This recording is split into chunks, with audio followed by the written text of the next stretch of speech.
Hi, how's it going? This is Resident. I'm calling for you back with my final Dark Shadows video of today.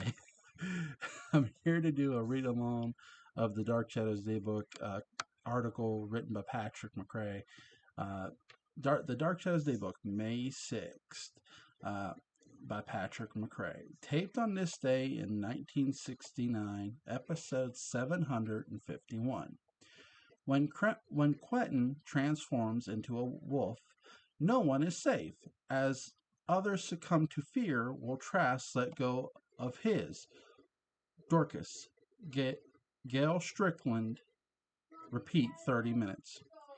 After Beth sees Quentin transform, she begs Rachel for help, yet can't tell her why. Meanwhile, Trask conspires to lure Rachel back to Worthington Hall by mixing threats to Jameson with reminders of her alleged crimes.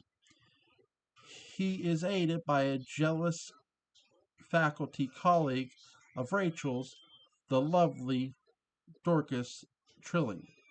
Uh, Dorcas all too happily aids Trask in his misdeeds. Quentin, as a werewolf, appears at Worthington Hall and slaughters Dorcas. Later, Beth finds a disheveled and bloody Quentin waking up on the entryway floor at Collinwood. All stories are about suspense. All stories are about heroes. All stories are about mistakes. Boring stories will make that a flat intersection with a very slow red light. Great stories will allow them to crisscross like those singing kids who wore their pants on backwards. And also like the multi-level skyways crushed by Freder and pals in Metropolis. They intersect smoothly, surprisingly, and without interrupting each other. And only from a certain point of view, Luke.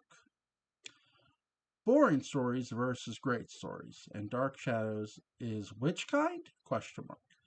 751 is bookended by Quentin Collins as very anguished and then confused Clark Kent, going to and from his double life as the shaggiest Superman in the Rolodex. It's not necessarily the most immediate comparison to consider, but in the cosmic scheme, it fits eerily well. This only works in the context of Dorcas. Yes, Dorcas. No, not you. I mean, yes, that's the character's name.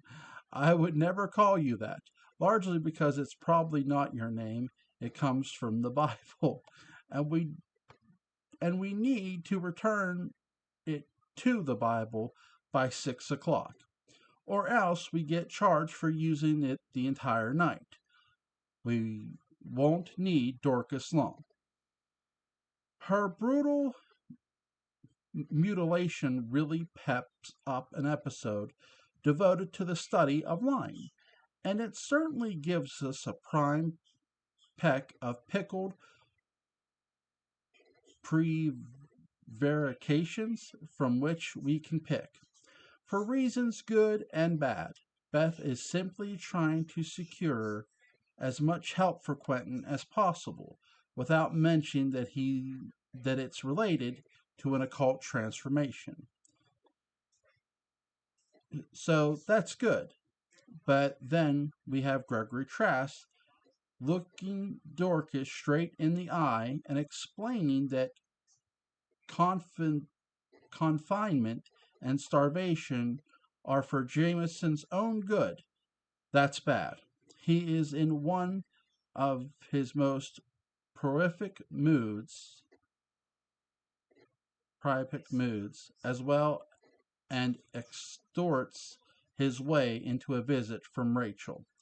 Jerry Lacey is given plenty of muttily randy dialogue to recite, and it is a tribute to his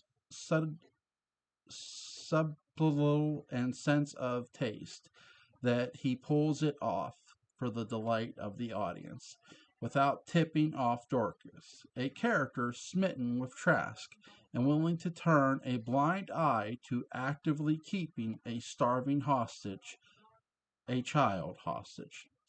Clearly, it's a quietly nasty installment. Beth and Rachel flail about in helpless ignorance. Trask goes back and forth on the right amount of food to deny Jameson to wring out maximum levels of misplaced guilt from Rachel.